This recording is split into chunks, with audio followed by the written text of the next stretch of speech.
everybody. Welcome back to True Print for Life. Today, we're so excited to have an amazing guest with us, as always. And I am your co-host, Maylin Sambois. And I am your host, Christina Vera. Yes, today I feel like it's definitely going to be a vibe of an episode. As you know, if you're new to our podcast, we have a lot of different, I feel like, unique but interactive episodes where we get the opportunity to bring in so many different experts, and not just experts in a way of like credentials, but people who really walk the talk in the messages that they give to the world every single day. And today is nothing short of that. We do have a guest with us, Miss Daryl Griffith, who is, I had an opportunity to meet Daryl last year now. It's so crazy how quickly time flies. And it's interesting because here in the podcast, we often talk about, like, you just never know when an opportunity is going to present itself, whether it be for something professional or even personal, to where you make a connection and you're like, wow, like, this is a really incredible person. And if I hadn't said yes to this wouldn't have happened. Or if I hadn't gone, I wouldn't have met Maylin 13 years ago. And so there's always these like aha situations when you make the effort to show up, whether you're comfortable or if you have somebody to go with. And I feel like that's exactly what happened and how I got to meet Daryl almost over a year ago at this point. We were both on a panel for a woman's focus summit. And I met her and I was instantly like, her energy I gravitated towards. And so, I mean, she's a creative culinarian, so over a term or phrase that I feel like she created. She's an advocate of community health and wellness. She's a blogger. She's a chef. I mean, she's just like overall a lover of life. And if you know Daryl, it's to experience Daryl. And I think that I really had the opportunity just to be like, I don't know her, but I want to know her. And that's how I felt about you when I met you so many years ago. I'm like, she's great. I have to talk to her. I don't know why, but I think she's awesome. And so, Daryl, thank you so much for saying yes and being here with us today. I am so overjoyed. Thank you both for having me here. When I met you, Christina, I felt very similarly, like, drawn to your energy. I also saw you as just like, she looks like she's on her stuff. Like, you were dressed to the nines. And I remember we got together before the summit, and just even being in that space with so many women who were like-minded, driven, from different disciplines. And that's something that always brings me joy, is like the community found in those spaces.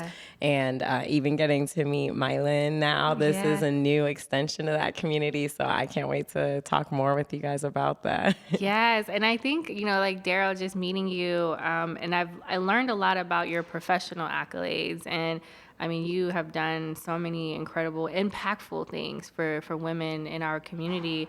But I guess I always am curious about like the background behind like how, like, your passion for, community and health and wellness and just like all the projects you're working on right now. Like, where does that come from? Is that part of like childhood experience, or like at what point in your journey did you feel like, okay, this is my gift to the world? That's a great question. So in preparing for this, I saw the question of, talk about your personal background and experience. And I have just had like a myriad of experiences. And so I was like, where do I start with that? But I appreciate you mentioning childhood, because I do think a lot of what I know to be true of myself now started there. And I think for a lot of people, it does tend to start there. So side note, I'll be turning 30 in like 2 weeks. And so people... Welcome to the club. Yeah. Come on in the room. I'll be waiting in the 40s. Let me know when you get up here. It's great here. It's really great. I've heard the 30s are the girls. Like, this is the time. So I'm really excited, but I've also heard, that it's like that return. Some people refer to Saturn's return, or maybe just that return to kind of childhood and bringing yourself back to a place that maybe has been untouched for a while, or maybe you didn't even realize was there. And so for me, I think a lot of my community health and wellness journey does start when I was younger. I, as especially as like a younger Black woman living in kind of predominantly white community, I became very aware of my body at like a very young age, and more specifically how different my body was than the people around me, and even within my own family. So I have two sisters. They're amazing. I have two great mom and dad, and they're still together, and we've been able to have a really blessed family structure in that way. But I grew up knowing that, my size was a little bit different at the time. So I was a little bit heavier than I am now, probably even. And at the time, even like compared to my sisters. So I started to notice it more when I went to family functions and things like that, because I get different little comments made here and there. And there were things that like, in all practice could be just seen as like that familial nudge, that kind of like, I want to tease you, but I don't want you to take it, to heart type deal. But at a young age, it was really hard for me to not take it to heart. And especially, I think growing up in a space where I didn't see myself, I didn't see my body, a lot of times I was like, well, maybe there is something wrong. Like I'm different. I don't fit in quite with what I'm seeing right now. And so for me, I look to a lot of like mainstream culture, a lot of like, well, the tabloids are saying these 6 moves will get you the tiniest, the thinnest 6-pack abs, or, take these moves and you'll be in like the perfect shape or health and wellness. A lot of which, now I understand was commercialized to make, a certain body image look a certain way, a lot of unrealistic body standards that way. And especially as a woman, I understood the kind of way in which body image and beauty was placed on myself at a young age, and a lot of women across the United States. So from that, I started to kind of figure it out on my own, like figure it out in ways that made sense to me at the time. So especially as a young girl, I was like, well, I just need to work out. And it sounds like at this time, eating and my diet at that point too was something that I didn't have as much control over, because I was in my parents' household, and my mom made amazing food. I mean, that's where I got my love for how to cook. My mom made amazing food. We ate very well. We had great food. But again, like I saw that as like, well, do I need to, limit myself in this area? Do I need to restrict the way that I'm eating so that I can match these standards that I'm seeing, which are honestly like thin, white, and skinny, and like not at all like straight hair and all of that stuff. So in this kind of like way in which I started to identify my own body, I found myself struggling with like eating patterns, definitely would say like undiagnosed eating disorders to an extent. And I didn't even realize it until I had a friend who I had 2 really close friends at the time, and we were like the people you'd always see like at the lunch table together, and nobody really like came and bugged us or anything. Like we were all pretty like well like received. Not a lot of people picked on us or anything, but we were definitely kind of like some oddballs, just some like cool chicks doing their own thing. And but one of them, she came to me on the bus one day and she was like, hey, like I noticed you don't eat during lunch anymore. And I like realized how embarrassed I was that she even like realized that about me. And I realized how embarrassed I was that not only she saw that, but that from what I understood I was doing, I was like, oh, these are the ways you get yourself into this shape. But it was this like very distorted version of like obviously being a lot younger and not knowing, the health implications of not eating enough and not fueling yourself. But then also just being impressionable and young and wanting to fit in and wanting to have friends that saw you the way, you saw them, which was like great people. So that story, which I don't share often, but kind of started, and I feel like is like the inception of where my health journey began, because after that, I got into college and I was going in. So this was like middle school through high school. I was having some of these kinds of thoughts, and I did sports. I was like really actively involved. And I was to a point where when I got to college, aware of like ways to kind of like keep my body the way I wanted it to look and things like that. but I felt myself still unsatisfied. Like I didn't feel like because I looked a way that I was expecting to look, that it felt any better for me.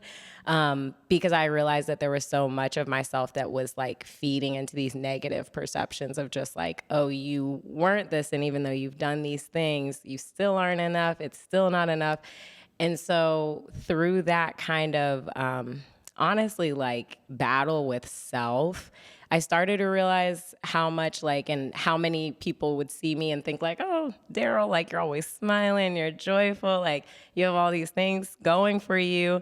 But knowing how I felt on my insides, I was like, I can only imagine how many people who, for not having that friend who would have said, hey, I noticed this about you, or having a support system like my parents and my family to be able to, you know, check in on me and make sure that I was doing okay. But most importantly, just to like let me know that like I was being seen and that somebody else saw me. So it started with me as far as I would say like my health journey. And as it grew, I started to, when I went to college for OSU, I went for community health and wellness, actually in nutrition.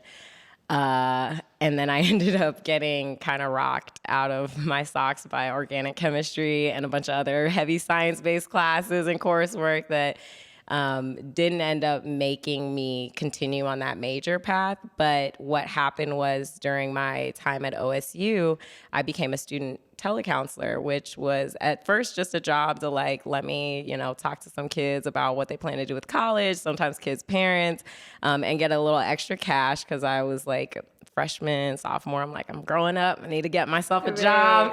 Gotta start making money. And so, but what was really cool about the program was that it offered the opportunity to kind of be educated on new programming that was happening at Ohio State. And so the College of Public Health was getting established at that time. And when I heard about it, at first I was like, oh, like, so this is talking about health. It's talking about in like a community macro level setting, which is something I always like was drawn to or appreciated. And then it also just felt a little less linear than when I was in nutrition. You kind of had to go into like a didactics program, or you would become like, whether it was like a dietitian per se through like a hospital setting or another organization. And that wasn't exactly what I saw myself doing, but I felt the knowledge applied still. So going into that role, I found out more about public health, and that was kind of what shifted my education towards the latter half of my years. And I graduated with a bachelor's in sociology, global public health, and business. And that was kind of what set the base, I think, for the foundation of like where I went next with it. Which I feel like I'm talking No, I guess that's the point. But Yeah. but from there, that's when I started to get into community health work. And when I graduated from OSU, my parents were like, you can either move back home or you can find a job up here. And I was like, I'm going to find a job up here. Yes. So I went ahead and applied to some positions that felt right. They felt very service-based. And that was kind of like my heart was around the service of it. And so I went ahead and applied for a position working in the community around actually HIV/AIDS work, which was something that I had only heard about through like the few college, like you get like one day of, or like one little significant program of like, this is like sexual health and like these are ways you can keep yourself safe and protected. And I remember specifically on campus, they had like a week where there was like kind of finals events and programming, and one of them was to get tested. But again, like I had no idea, like even at that age, what transmission of it meant and so many other educational components.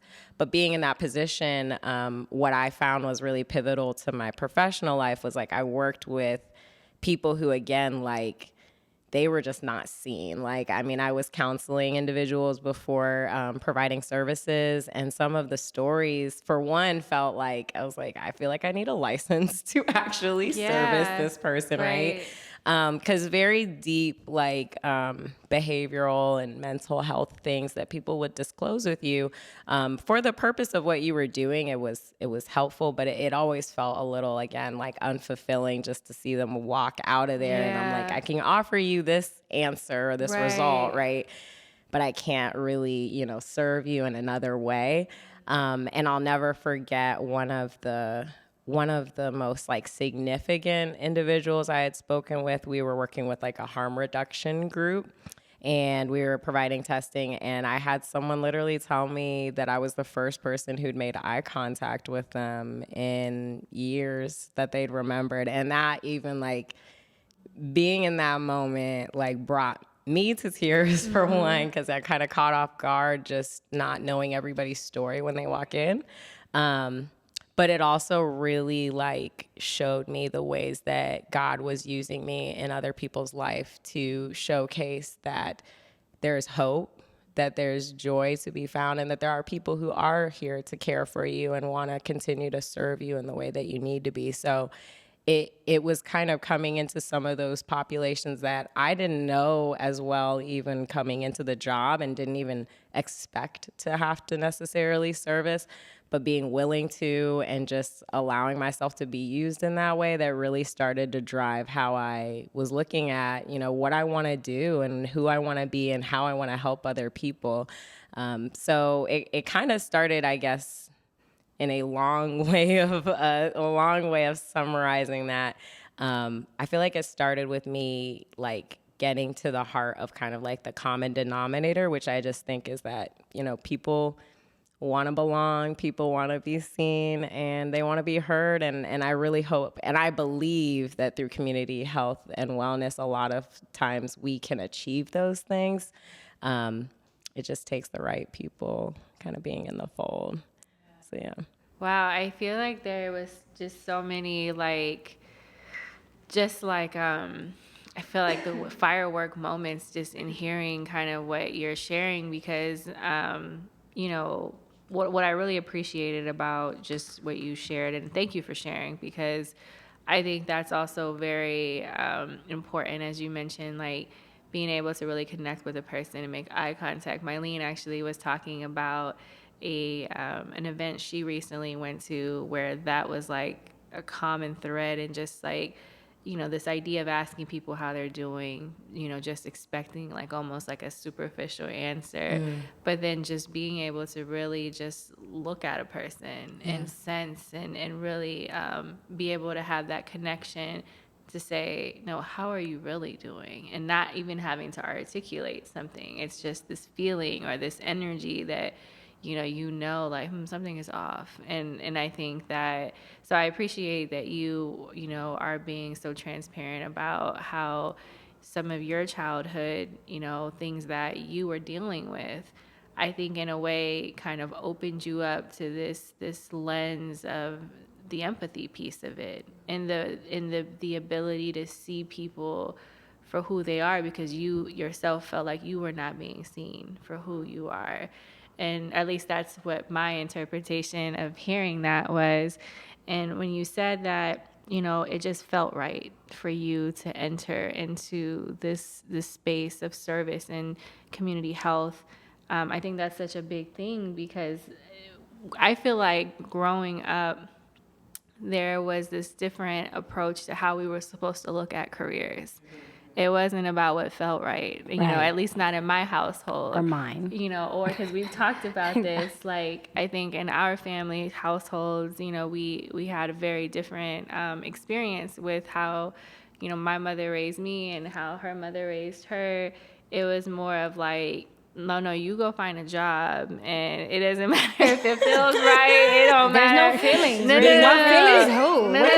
That's a luxury. I think I learned girl, the word feelings when I was a grown person. I'm like, feelings? What is watching that? Nickelodeon a little too much, because that was not what you as you stated. It was just like you were constantly being like the media and what you saw on TV and what you're, some people maybe even from school, it was like, okay, you have these options. You could be a nurse, you could be, go to the military, you could be a teacher, you could do this. And then in your mind, you instantly begin to like, narrow down what you think your purpose and your impact on the world really can be. And that's just from such an early age. If you're not fortunate to have people who are really like, no, like, you can be whatever you want to do. You can be in this industry. And so when you say it felt right, I appreciated that, because I think we as a generation really have to start thinking about, like, not just from what's financially beneficial for me to be in this particular industry, but really with a lens of how can I take my experience or my trauma or my, gift to the world, and how can I use that to serve and impact other people's lives and do it for a living. Like that's it. And pay my bills. Yeah, and pay my bills. And pay my bills. Right. Keep the roof over my head, yo. They come every month. Like, You're right. and this month is almost over. I'm like, already? Okay.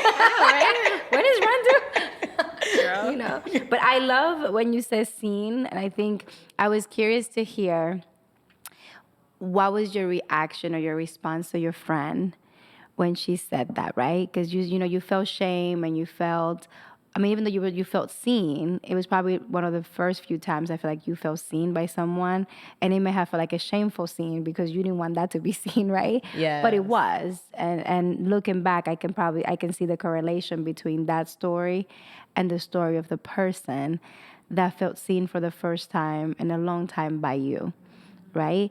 So there's a lot of things. So first, I want to know, what was your response to your friend? Do you remember? So I do remember, I remember that, well, I'll say this. I remember that my response was pretty visceral on the side of like, no, what are you talking about? Like type of thing, that kind of like shameful. And we're on a bus, right? So we're like on our way home. There's only so many places. I can't really like hide at this point, right? And this was one of my good friends that like I sat next to every day. We would have one ear pod and then one ear, other ear pod, and so it was, I felt like my response to her was very like, it was a negative version of saying like, no, but more so like, how did you know? Like, how did you see that? Like, and to the point that you made about growing up, I didn't mention too, like my parents are both ridiculously educated in a lot of ways, and that pressure sometimes I feel like in my career has progressed to like, so the expectation was like, doctor, lawyer, all those kinds of things, and so going through some of those experiences, I started to realize like you said, what did feel right. So I think like I always knew those were options, and I think that was kind of a blessing that I received, was like, you can do anything. Like that was always something that my parents were like, you could do anything, be anything. You might want to choose the right one. I don't want to tell you what to do, but But what makes most money though. Yeah. So, and being seen to them as to kind of bring it back to being seen as like high achieving was really important, right? Like in my household too. So when I was seen by this person as something that felt like icky, it felt bad. I was like, it was almost even a double down of like, oh, like my parents would be disappointed in me if they even knew these kinds of things. Because it was something that was private. Like, I don't even think I've had this conversation I still haven't had this conversation like with my family or with my parents. And my friend, I think if she were to hear this, she would definitely remember this conversation that we had. But to that point, I want to say thank you to her, because I don't think I would have, taken that level of self-awareness at that time had she not said something to me. And it's a catalyst. I also like, and it brought me when you said, this person said, I looked at them in the eyes. It brought up to me how we show up. And I think Christina does a great job bringing this up a lot of times, which is like, how are you choosing to show up? And the field that we choose to work in, right? Because many times we have a choice.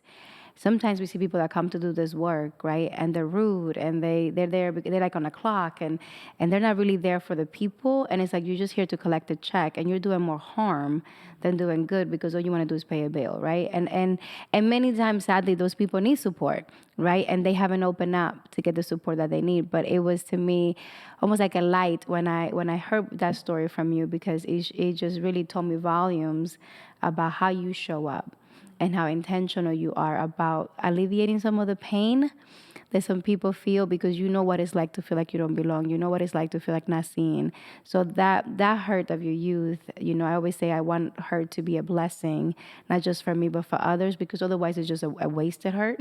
And I hate wasted hurts. Right? Somebody got to learn from this.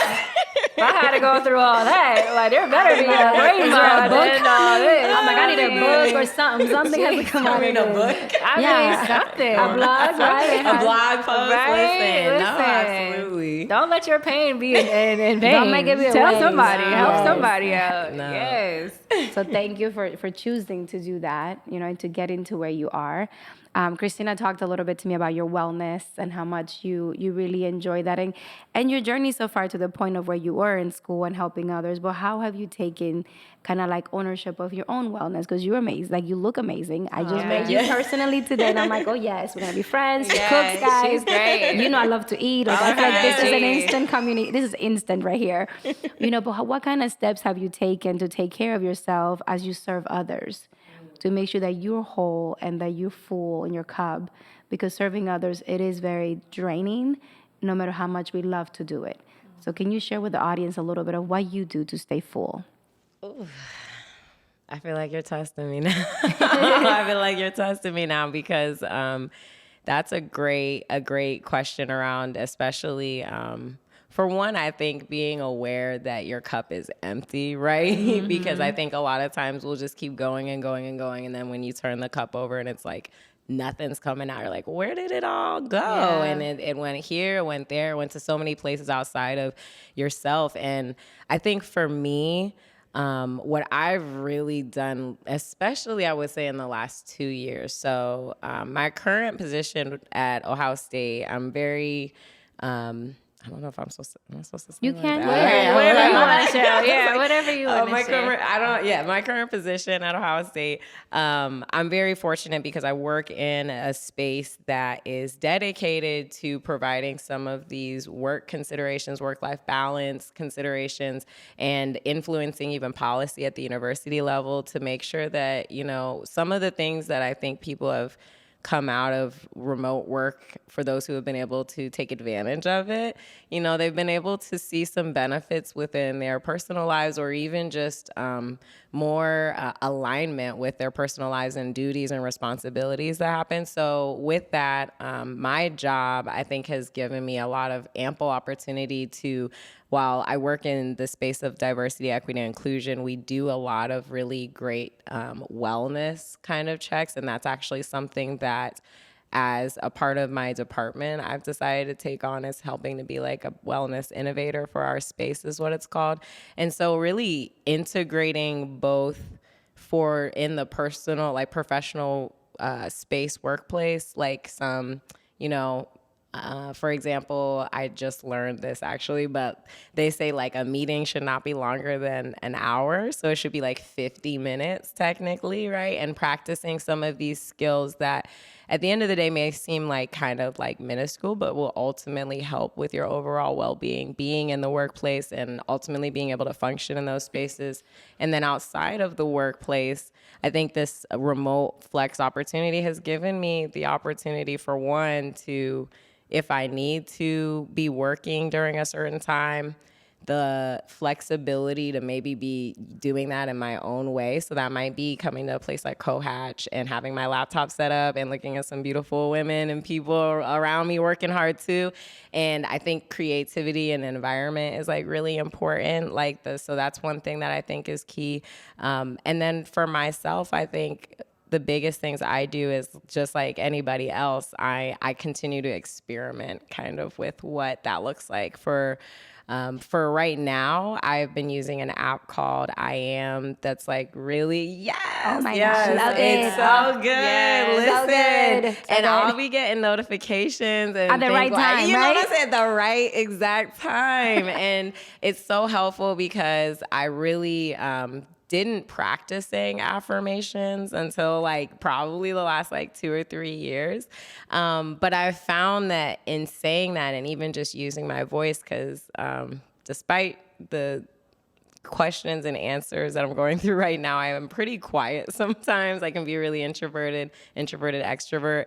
And so saying out loud and speaking that life over myself has been so beneficial to refilling myself, being self-aware of like where I'm at. And then honestly, like sometimes for me, refilling my cup looks like me just sitting on the couch and like laying there and something from Netflix being on that I probably don't care to really see how it ends, but it's just there, and I'm just kind of in a moment of not concerning myself with maybe what's going on my personal to-do or even in the world around me, because there's a lot of stuff going on in the world. Yeah. I came into this conversation, and we had just had a conversation in my previous meeting about the Roe v. Wade overturning, My and all phone is these other blowing up today. I was like, okay, I'm not going to deal with this right now. I got things to do, but self-care, for right now, For right now. For right now. So those are those kinds of things that I've done that have helped. So. And I appreciate you saying that, because it's such a it's almost kind of like, you know how we have all these operational procedures for business, Everything. our jobs, like there's all these checklists, and yet we are running our biggest, most important enterprise every single day, which is us. The temple. And yet we don't necessarily put that level of intention into our daily, routines. And we often, we talk about these things, not because we're experts, because we're not, in terms of creating, routines. And I think we had a guest a few episodes back, and I asked her, I said, what keeps you motivated? And she was like, okay, let's talk about motivation for a second, which I appreciate her saying that, because she was like, because some days you're not going to be motivated. So it can't be that we're constantly looking for motivation to do the things that we need to do to either be just, better as everyday living or better in business or what have you. And she said, it's about discipline. And so when Santoria said that, I just was like, she said it. She was like, it's about discipline, which made me think about routines and creating those, I don't want to use the operational procedures. That's just so it is one. But you hear all these people about like, okay, what's your routine look like? I'm like, I don't know. I just wake up, but it got me to start thinking a few years ago when COVID first hit the scene. Everybody's world was just turned upside down, and and I have children, and what I found that I needed, I wasn't putting as a priority, because now I was just trying to survive. You were a mom, a teacher, a CEO. Like there were so many things.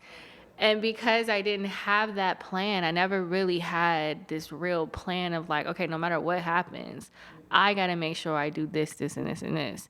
And so when I follow you on Instagram, I feel like sometimes like just watching your cooking videos, or when you do like a yoga, or when you're working out, I'm thinking like, damn, did I eat today? Or like, I need to go work out, And so I guess I would love to hear kind of your input on like what your thoughts are on like morning and evening routines, and like, kind of for a person who's just like, okay, I don't have it, or maybe I have a little bit of it. Like, what is like kind of your thought process, and what does that look like for you in your everyday life as to like creating these habits, really, These disciplines that we need to really be able to refill that cup? Because I hear people say like, can't give from an empty cup. Yes. And I'm like, but how do I fill it? How do I tell me what I gotta do to put more back in there. Yeah, that's a great question, because I think it kind of goes back to, again, starting for one, like with you and understanding what it is your goal is. So when I think about, like you said, like filling your cup, what does filling your cup look? And sometimes it takes like literally just thinking about it. Like I've had to take time where I'm like, what do I enjoy doing? I have been in a relationship now for a little over like 2 years. And I've noticed even in my tendencies with like how we do activities, I'm like, oh, what do you want to do? Like, oh, like we could just eat whatever you want. I'm very like amenable to that point. And lately, he's like, I think you're turning 30 for real, because I've been like, no, I want to eat this instead tonight. No, I'm thinking we could watch this on Netflix. Like, I want to do these things. So I think going back to saying like what it is that fills your cup, and then when it comes to building like a routine around that, identifying like really the small ways that can start. Because to be honest, I think especially now, at least what I see sometimes on social media is this like, this is my morning routine. And it's like tea. I woke up, I had a devotional, I wrote an entire thesis, and I'm like, wow, like these people are amazing. And there are really amazing people. And they may have built that routine. So when I hear people ask about, like, even for me cooking or working out, kind of going back to my story, I mean, I've been cooking since I was like 12 years old. I've been working out since I was, whether the best of ways or not, like I've been working out for a time, to where it's habit, to where your body almost will tell you before you tell yourself, like, oh, something's different. You didn't do this today. So something I would really say for people who are looking is, starting with like a small goal and knowing the why behind it. So for example, like, I want to get more sleep. Like, why do you want to get more sleep? I want to get more sleep because I know that, for one, it has a lot of really great health benefits. If I am able to, that's like when my body can recover. But then I want to have more energy. I don't want to be yawning. I don't want to be relying on caffeine. A lot of people have to have coffee in the morning. What does it look like if you don't have to have that? And it may be sleep, it may be other ways. But establishing that for yourself is what I've heard recently is like, we give so much of ourselves to like our jobs and our organizations and the things that still we derive purpose from, but ultimately are for others. But if you were to tell yourself to show up at like 9 o'clock for your 9 to 5, for you, what does that look like? Like, what does it look like to show up for yourself at the time that you would typically go to maybe a business or an organization that you work for? Or even if you're self-employed, what does it look like for you to really show up in that time for yourself? And when you do get there, continue to build on that and improve that. So maybe your goal is to start doing or applying more meditation to your life. I think a lot of people hear that and they're like, I gotta sit for like 30 minutes listening to like gongs and like things like that. But there's things like the insight timer where what I do is I'll wake up in the morning, and even when I feel like I'm like, I don't even know what today's about to bring, and that's like the best time to really do it. Give yourself some quiet space, and I choose the one that I want. So I like that they have like about like 1 minute to 3 to 5 minutes, even some shorter options, or you can go longer if maybe that's more of your thing. But it's really starting somewhere and then incorporating that daily as like a measure. And I like writing because I think it's the best way to record keep. I just think it feels more like when you write it down, it just feels more legit to me sometimes. So after you've had that experience, writing on it, and then, going about your day, and even to some people who may listen and hear that, they might think like, oh, now I got to think and write. It's like, for a minute. And one of the simplest exercises that you could even do to start is the 4-4-4-4 breathing method, which is where you could start, like for a morning meditation, just start inhaling for 4, holding for 4, exhaling for 4, and then holding for another 4. And just that connection will kind of give you a sense of mindfulness that can be literally the start of your meditation practice. And then the next time you do it, now you're breathing and maybe you're applying some kind of affirmation like, I am well, and continuing to practice that for yourself is something that I would encourage people to do. Awesome. And I think it goes with experimenting, right? I think Christina has also shared that same word, like, well, I'm just trying to figure it out, guys. So, it's different for everybody because, some days I do have a morning routine and some days it's exactly what I want it to be. And some days it's not. And I because I used to be a perfectionist, I had to learn to just have grace with myself. Right, and be like, okay, so maybe you didn't do the 5 things that you like to do, right? But you got 1 done. You woke up. Yes. That's number 1. And just having grace with that, right? And I love the I Am app because sometimes, we're human, so thoughts will come to my mind like a doubt. I don't know if it would be like a fear. And literally my I Am app will make a noise for me to know. And the affirmation is addressing the thought that I'm having. literally is like, no, everything is gonna be okay. And I'm like, okay, great, thank you for that, right? So it's an app that I share with all the girls that I mentor, because I think it is, we have so many thoughts in the day, like too many. I think we did we saw some type of statistics. It's like thousands of thoughts, thousands. And many of those are not positive. So having some type of system, whether it be an app, whether it be a sticky note, whether it be on your phone alarms, just to remind you of positive things to help you rewire the brain. Because if you rely only on social media and the news, which I don't watch the news, guys, Christina sent me the text, you would just be bombarded, and then your brain is not able to function. And that's when you get super empty, because you're empty by giving out, but then you're also empty because you're not refilling with positive things. Yeah. So one way to refill the cup, I do for me, it is having positive affirmations. Mm-hmm. It is listening to music that uplift my soul and gives me hope. I love music. I love dancing. So some of the things that I personally do. I love eating. So if you ever are cooking, yes. anything, you're like, well, I need a few testers. You just, message We're available, me. basically. I would start following you now. Once you see her food, you're going to question it. I'm salty because I'm like, I didn't know that she was making food out there. I wish I had prepared something for today. It's okay. Here's another day. I just do another day. We'll just do another day. It may be easier without the mics. I got y'all. Yes. We will be talking about, that will be a follow-up. We'll share it on social media. But, because I love that you are really you inspire people by the food that you make. And I know that this was a newer journey for you. Like, you are in a culinary program. Yeah. So she took it to it's not even just I love to cook. There was you wanted to understand the science and the art behind it. And, so through food, you're also touching people. Yeah. And so with that, what is your vision with this new, I mean, you've always been passionate about food and that process, but why go into this culinary program? What was your kind of thought with that? That is such a good question. So food, I think, kind of snuck up on me in my life as a way of just again, kind of this return back to childhood. I used to be a really avid baker. I would bake all the sweets. I remember at one point, my mom had this huge, just old crusty book of recipes. I don't even know. It was an encyclopedia of recipes. And I had made probably my third batch of donuts from it. And my mom was like, you have to stop baking because we are all gaining weight and we cannot afford to. And I don't want to throw your food out either type deal.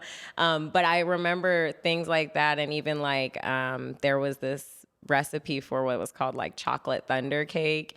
And it was this book, and what was really cool was there was this secret ingredient of tomatoes in it, and it was a chocolate cake, so it kind of added to the moisture and just the richness of the flavor, but people wouldn't imagine that you'd usually have tomatoes in your chocolate cake. So I would cook it, which this was before COVID and probably a lot of other safety protocols, but I would cook it for classes and they would always be so surprised. But there was such a joy that was found in sharing this new food, that was found in sharing a dish just in general, because I generally think that if you consider the times that people are eating, there's never these disruptive, if people were able to eat and just break bread with one another and share in that communion and that fellowship with one another, I think we would be a lot better off in a lot of ways.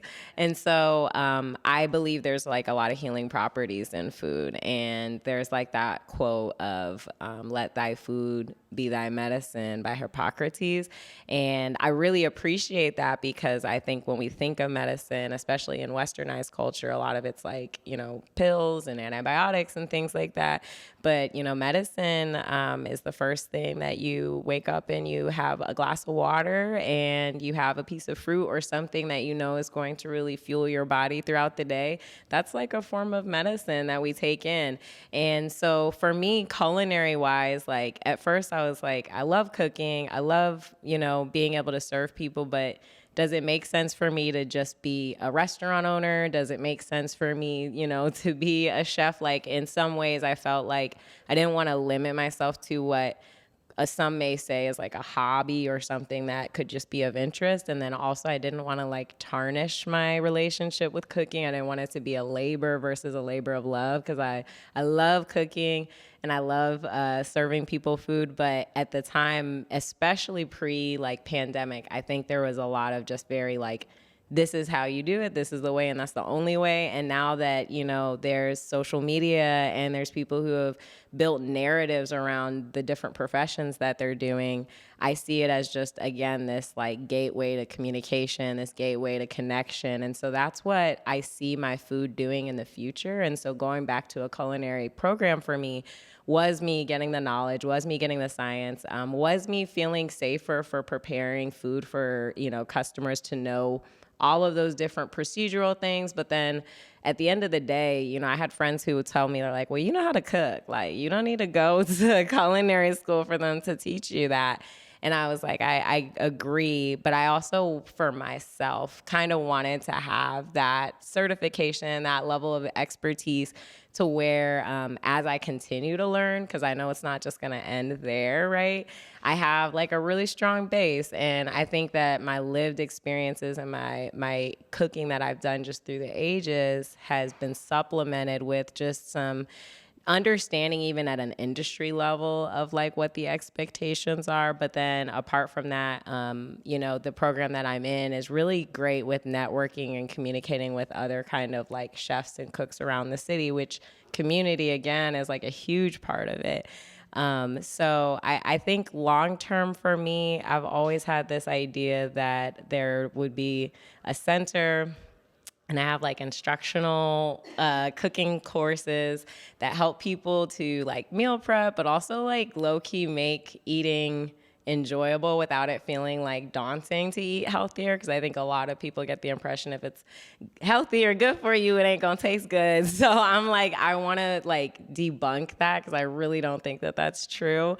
And so I would love to equip people with some of that knowledge, some of that practice, because I think that's the other part, is like if you practice it, you get kind of to the point where you're like, oh yeah, like I like this dish, let me share it with people. The people who tell me like I can't cook, I'm like, I don't know if you just, you know, I think everyone can cook, and I think it's just being encouraged and supported in the right kind of environment. And I think overall, if I'm able to provide spaces for people to do that and explore that, that would be like my overall goal for sure. That'd be exciting. I want to learn. Yes. I also want to eat, but I mean, I'll take a class. I'll take a class. And I think it would be great for our girls too. Like we love teaching young girls, right, how to defend for themselves. Yeah. And sometimes they are left with that, or like they have to make food for themselves, their siblings.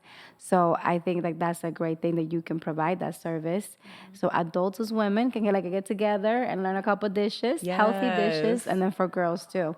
So I love that you want to do that, because we can definitely partner in the future for that. That would be fantastic. Absolutely. Yeah. Well, and I know we've talked about Chef Adana, right? I love her. She's amazing. I love her so much. And I met her through your event, and she has just been like a chef mentor. And I think that's been a really cool, like I have had few mentors in my life. So the fact that one of my first was like a chef mentor has been like really cool. Yeah. And then she's just an amazing We love her food. Yeah. Yes. And I love how she took, like, initially when she started her culinary journey, she would cook pretty much everything, like anything clients wanted. But then when she made a health change herself, she was like, I'm only going to make like vegan or like healthier. Like, I might not be the chef for you, you know? And so I really appreciate that, because I think, to your point, that's just what felt right for her. And she was just like, you know, I'm making these changes. What do I look like cooking? Like, this really, like, it's going to be great because her food is so great, but it wasn't in alignment with where she was going personally. And so she wanted to take her business concept along with her in that journey. So yeah, shout out to Chef Adana. Yes. Like, we are huge lovers of Chef Adana. And so Daryl, we appreciate you being here today. I feel like we could talk to you about so many more things. And I think, like, even, you know, like a lot of our guests, like certain conversations I feel like are just the beginning, like just the start. And it's an introduction. Yeah, it's an introduction. And so as things are evolving, or you're learning additional tidbits that you think could be helpful, like we would love to have you back in the near future just to talk more about other things you're learning, or even like, you know, if you decide to open that center, which, you know, if that's the plan, that will also happen. Because I think it's important that women, whether you live here in Columbus or you're listening from California, to find that community, you know, even if that's a virtual connection, or if it's if you're able to have that in-person opportunity. We talk a lot about building community and understanding that, you know, it may not necessarily just fall in your lap. You're going to have to show up. You're going to have to put yourself out there, or be transparent about where you are in a particular moment in your life, and understanding that you are valued, you are seen, you are supported.